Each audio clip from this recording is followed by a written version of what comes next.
భావములోన బాహ్యమునందును భావములోన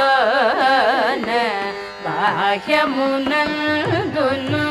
గోవింద గోవింద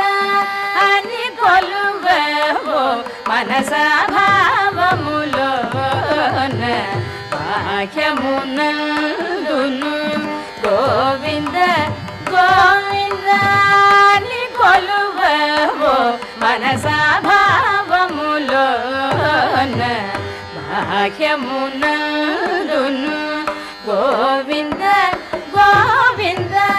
అని కొలువవో మనస భావములోన బాహ్యమునందును